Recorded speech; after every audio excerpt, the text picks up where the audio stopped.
여러분 안녕하십니까? 정운창 교수님의 거시경제론 우리 챕터 19장 노동시장 이론 보고 있죠? 이번 시간에는요 562페이지 비자발적 실업과 임금 경직성 모형 한번 살펴보도록 하겠습니다. 자, 우선 제목에 보시면 비자발적 실업이라고 되어 있습니다. 첫 번째 줄에 케인즈가 처음에 이런 얘기를 했습니다. 케인즈가 첫 번째 줄에 일반 이론에서 대공황 당시 비자발적 실업을 설명하기 위해서 명목임금 경직성을 얘기했어요. 그러니까 임금이 명목임금이 있고 또 실질임금이 있잖아요.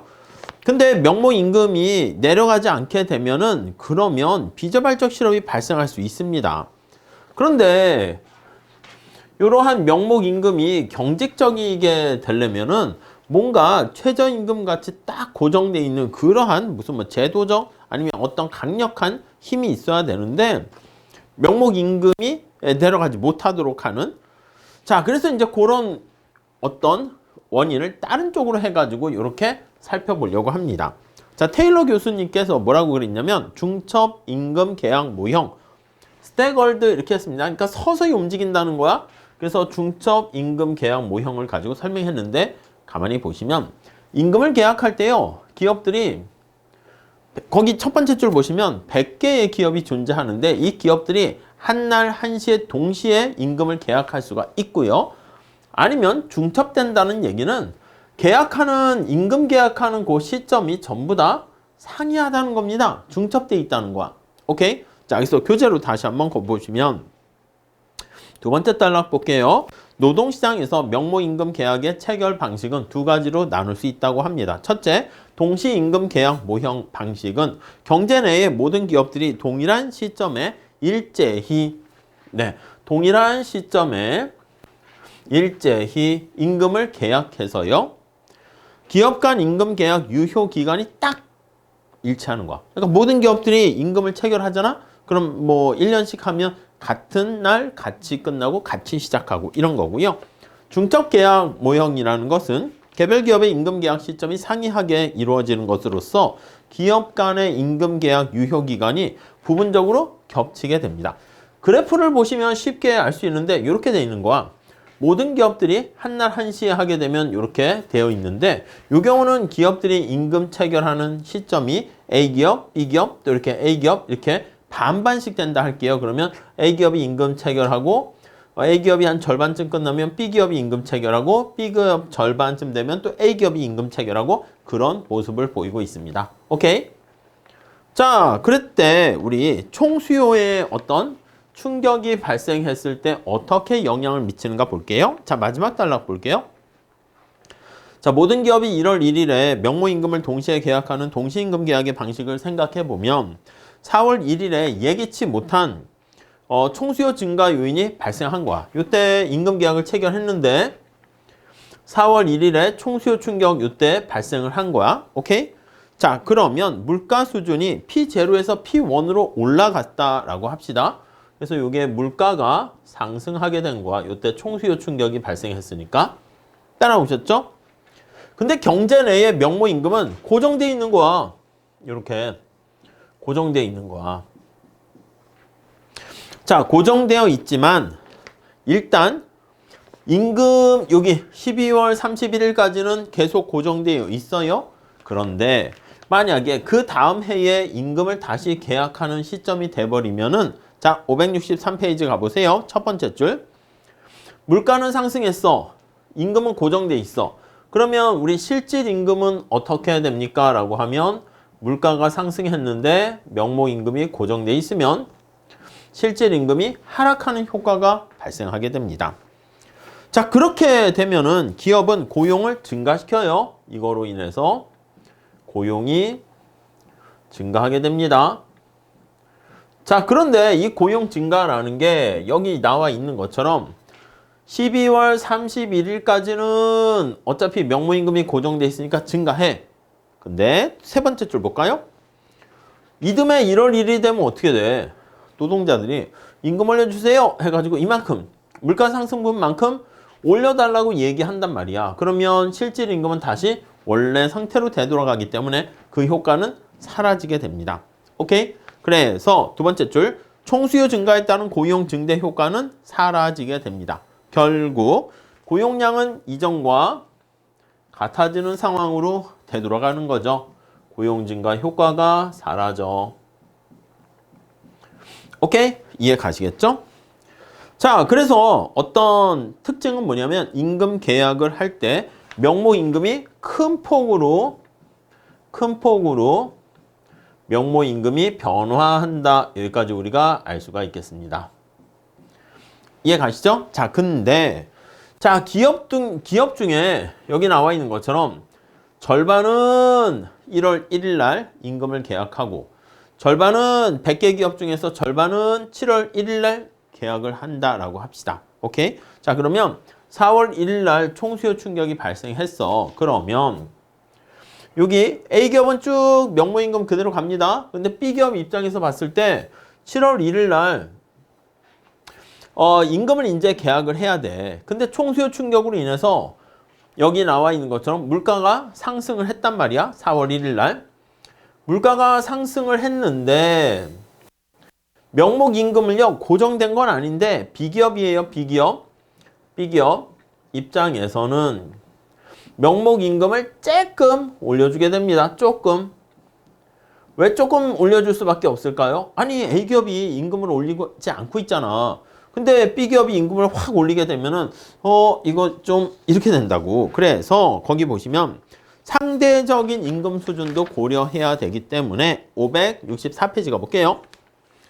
자, 첫 번째 줄 볼까요? 이듬해 1월 1일 임금 계약 시기가 돼도 여기 마찬가지야. 조금밖에 올리지 못했는데 A기업이 임금 계약 체결한 시점이 보면 B기업이 임금을 조금밖에 못 올렸으니까 A기업도 조금밖에 올리지 못합니다. 이해 가시겠죠? 무슨 말씀인지? 그래서 거기 한번 볼게요.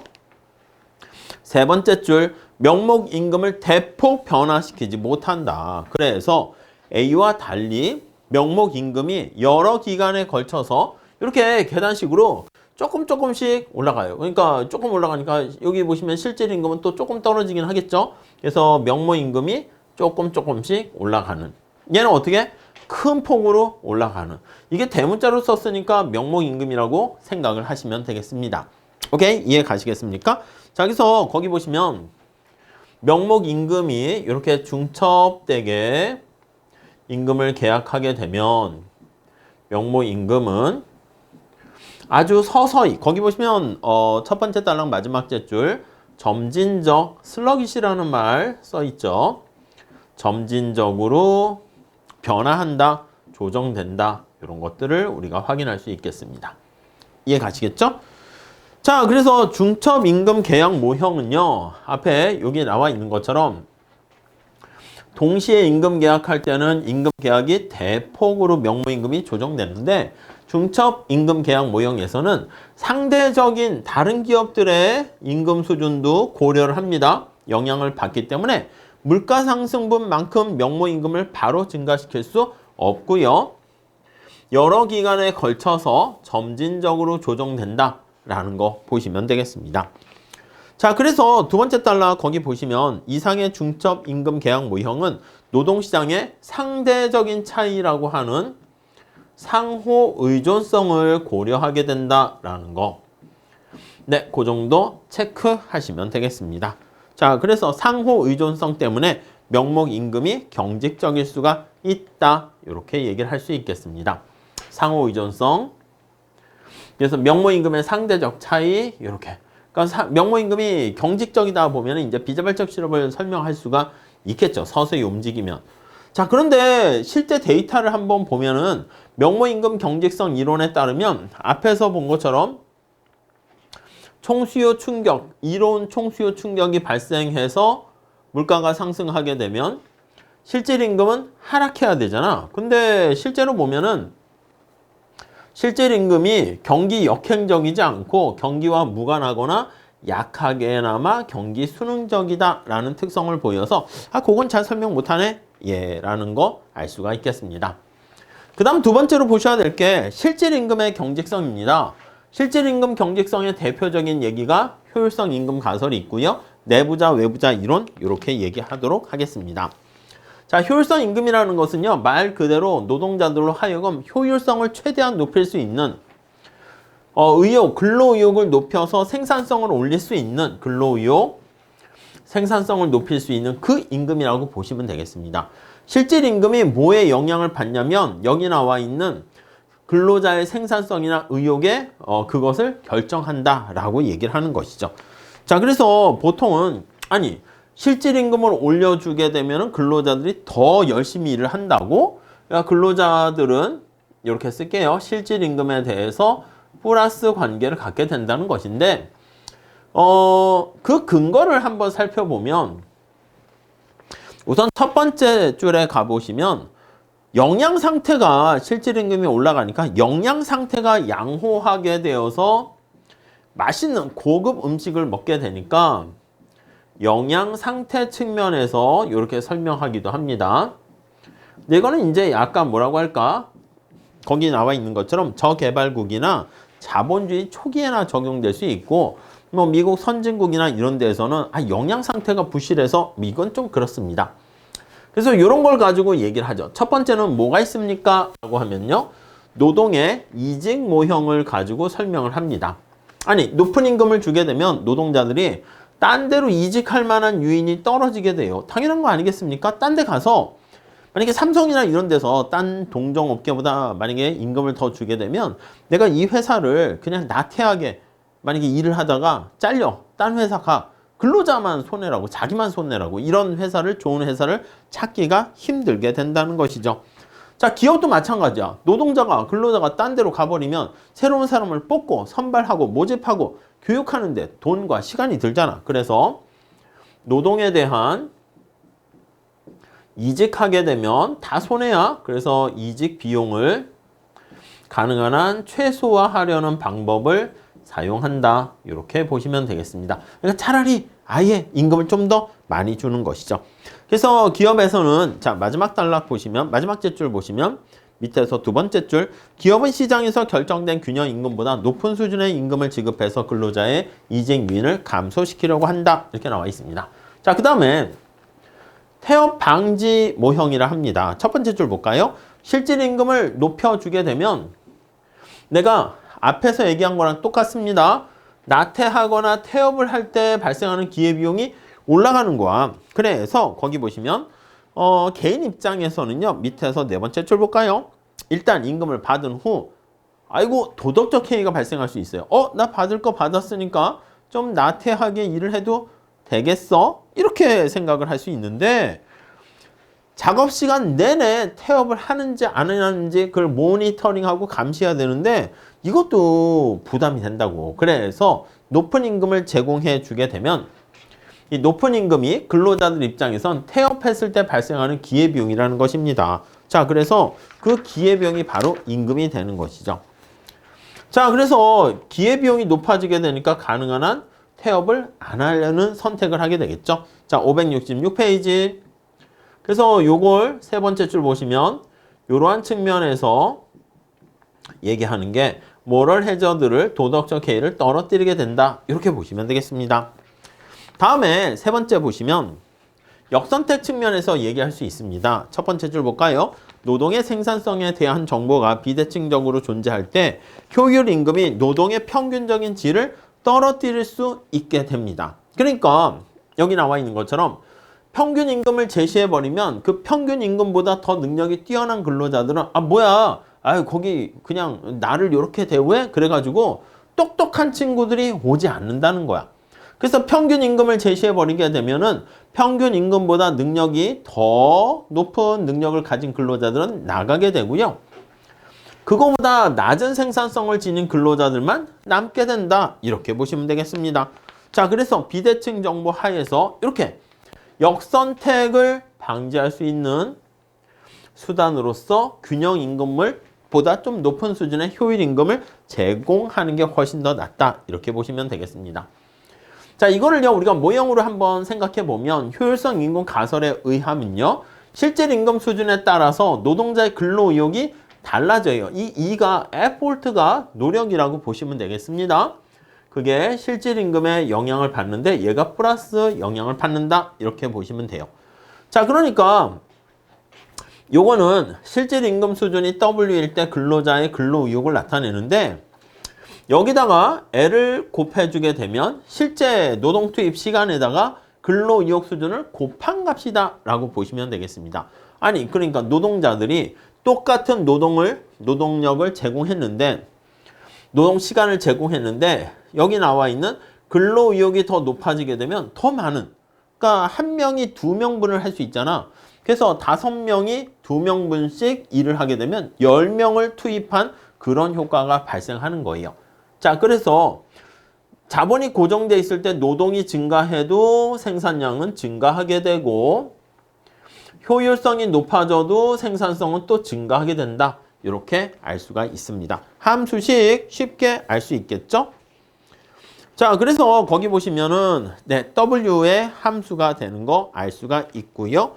유효 노동 투입이라고 얘기했습니다. 그래서 유효 노동 투입이 요거 노동자 수에다가 노동 시간에다가 여기 효율성을 곱한 값이다 해서 요거를 유효 노동 투입 이렇게 얘기를 하게 됩니다. 오케이, 이해되시겠죠? 다음 볼게요. 자, 여기서 그래프 보시면 실질 임금과 근로 의욕 나와 있습니다. 실질 임금이 증가할 때 근로 의욕이 올라가는데 처음에 약간 S라인 형태로 증가하는 거 알 수가 있겠죠. 자, 효율임금 가설에서 기업의 노동에 대한 수요를 한번 찾아보시면은요. 경쟁적 노동시장에서는요. 시장에서 결정된 임금을 받아들입니다. 그런데 여기서는요. 기업이 높은 임금을 지급해가지고요. 오히려 효율성을 높여서 이윤 극대화를 추구할 수가 있게 됩니다. 자, 그러니까 우리가 완전 경쟁 시장에서는 노동만이 기업이 선택할 수 있는 거야. 그래서 임금이 주어져 있을 때 몇 명을 채용해야 될 것인가 이렇게 볼 수 있는데 여기서는요. 이윤 극대화를 위한 선택에서 고용만 결정하는 게 아니라 요거 임금도 바로 기업의 선택 수단이 된다. 이렇게 보시면 되겠습니다.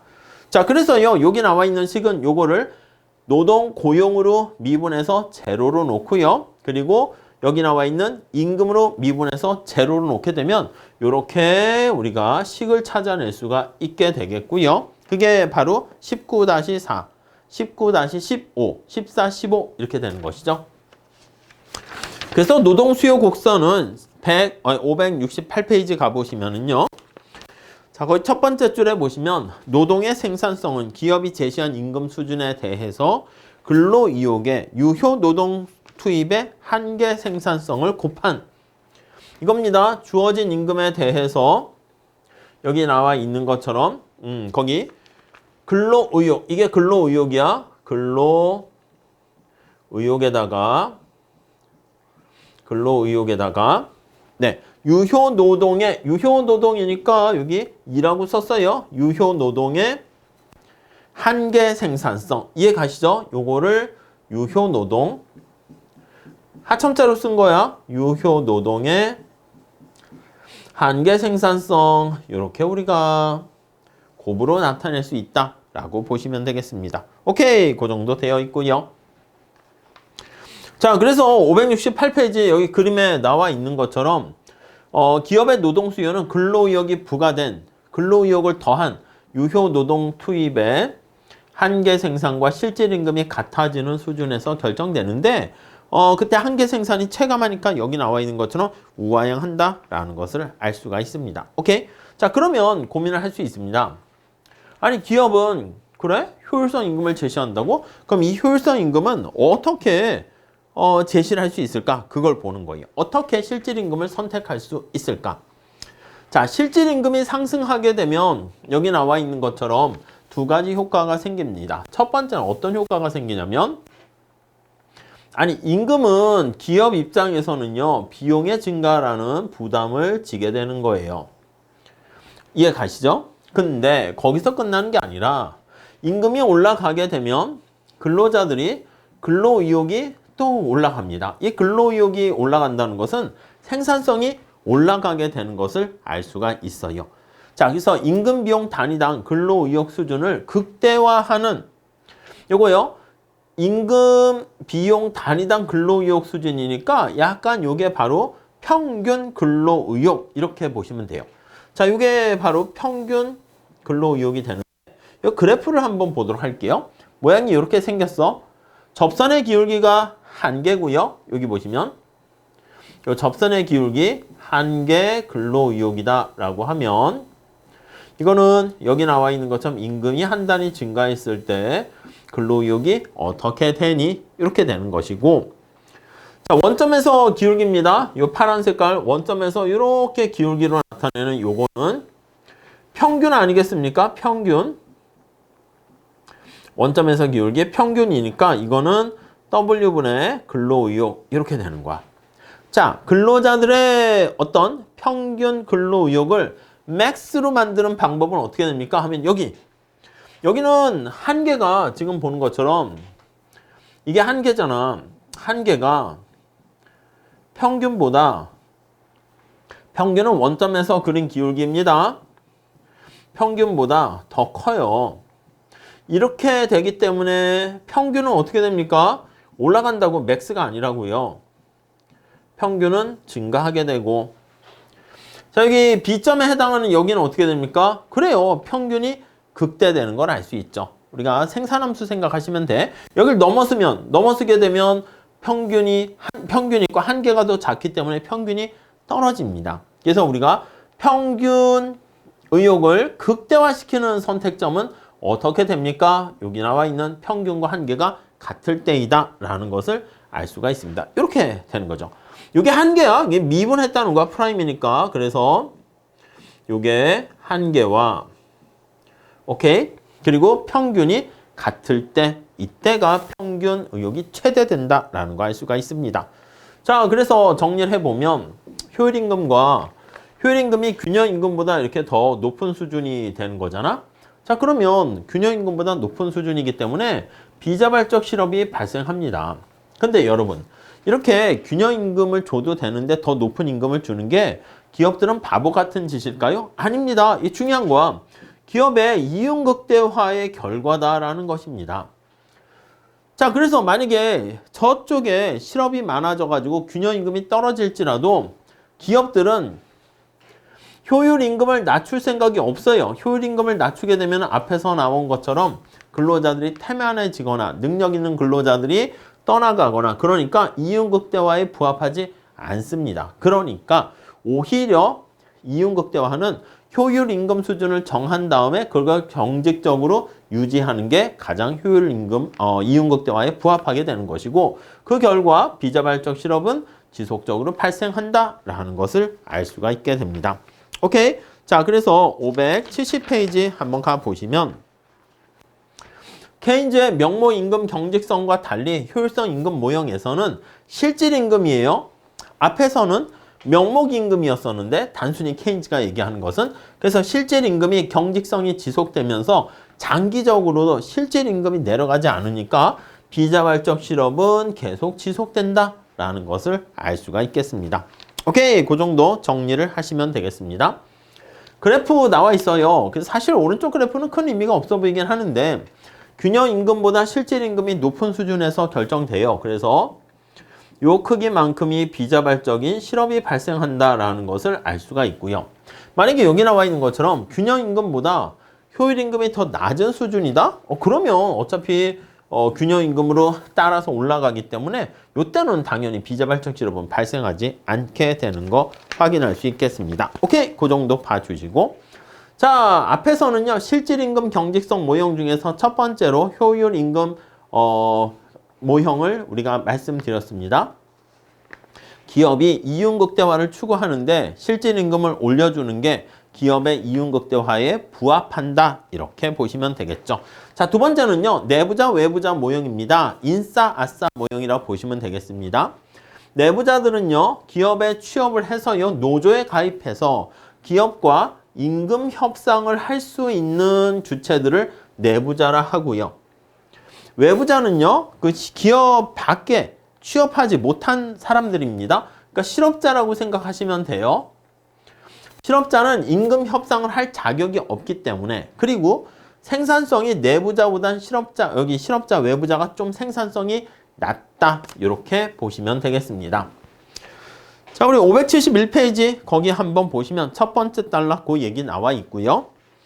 자, 이런 상황에서 노조가 기업과 단체 협약에서 협상을 한다라고 생각을 해볼게요. 그러면 첫 번째 줄 볼까요? 두 번째 단락의 첫 번째 줄. 자, 내부자들은요, 외부자들을 신경을 안 써요.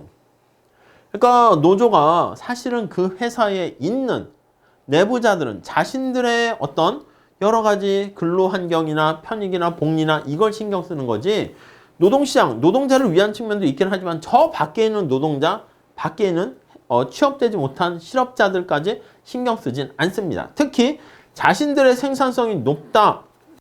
그렇게 생각하니까 그 높은 생산성을 반영해서 높은 실질 임금을 기업에게 요구하게 됩니다. 오케이? 자, 그러니까 노동조합은 또 같이 으쌰으쌰 힘을 모아서 한 목소리를 내는 거니까 원래 기업이 있고 노동자가 많은 사람들이 개별 협상하게 되면 당연히 개별 노동자들은 협상력이 떨어질 텐데 한 목소리를 내다 보니까 아니 협상하는 주체 노동자들도 독점력을 갖게 되는 겁니다. 그러니까 양쪽 다 쌍방 독점이 되는 상황이죠. 자, 그러다 보니까 실질 임금이 경직적이 되면서 비자발적 실업이 발생하게 된다라는 것을 알 수가 있습니다. 자, 그래서요, 우리 거기 571페이지 마지막 단락 볼까요? 내부자, 외부자 모형은 실업과 인플레이션과의 관계에 있어서 이력 현상, 실업의 이력 현상 기억나십니까? 기억 효과 기억나십니까? 그것과도 같이 설명 연관 짓기도 합니다. 자, 실업의 이력 현상과 기억 효과란 노동에 대한 일회적인 원샷입니다. 비우호적인 충격이 발생했습니다. 일회적인 한 번 원샷에 비우호적인 충격이 발생했는데 거기 나와 있는 것처럼 실제 실업률을 지속적으로 상승시켜서요, 결국 자연 실업률 자체가 상승한다라는 것을 알 수가 있습니다. 그래서 이게 자연 실업률 가설과 서로 충돌되는 얘기다라는 것을 알 수가 있겠죠.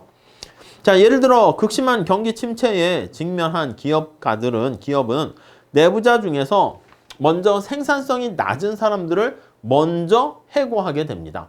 오케이? 자, 낮은 사람들을 해고하게 되고 내부자 규모가 줄어드는 거야. 노동자 자체들이 줄어드니까 노조에 가입한 사람들도 축소됩니다. 동시에 내부자들은 더 높아진 평균 생산성 때문에 더 높은 실질 임금을 올려요. 왜냐면 노조에 가입했는데 노조에 가입한 사람들도 생산성이 좀 다를 거 아니야? 여기 생산성이 여기 높은 사람, 낮은 사람이라고 하면 요 사람들이 잘렸어. 10명 중에서 가장 밑에서부터 하위 10%, 20% 잘리게 되면 여기 있는 사람들은 어떻게 돼? 생산성이 좀 높으니까 야, 우리 생산성 높은 사람들이니까 실질임금 올려줘. 그러니까 이제 내부자의 실질임금은 더 올라가고 밖에 있는 사람들은 어떻게 됩니까? 그렇지. 비자발적 실업이 더욱더 지속되고 비자발적 실업이 해소가 되지 않게 된다라는 것을 알 수가 있겠습니다.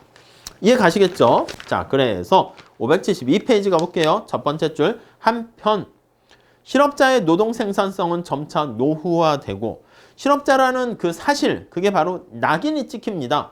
그래서 한 번 실업이 되면 이 기억 효과, 이력 현상, 이게 뭐냐면 불리한 시그널 신호로 작동되는 거야. 오케이, 불리한 신호로 작동이 되기 때문에 그래서 취업은 더욱더 어려워집니다. 자, 결국 자연 실업률 자체를 높이게 되는 결과를 초래하게 되는 거 알 수 있겠습니다. 자, 이렇게 해서요, 우리가 비자발적 실업과 임금의 경직성 모형을 살펴봤는데 명목 임금 경직성이라는 중첩 임금 결정 모형, 그걸 봤고요. 실질 임금 경직성에는 효율 임금 가설과 인싸 아싸 모형 두 가지 봤으니까 요거 좀 잘 체크해서 정리해 두시면 될 것 같습니다. 자, 이렇게 하시고 다음 시간에는 노동시장에서 마찰이 존재할 때 또 경기 변동과 어떤 관계가 있는가 살펴보도록 하겠습니다. 감사합니다.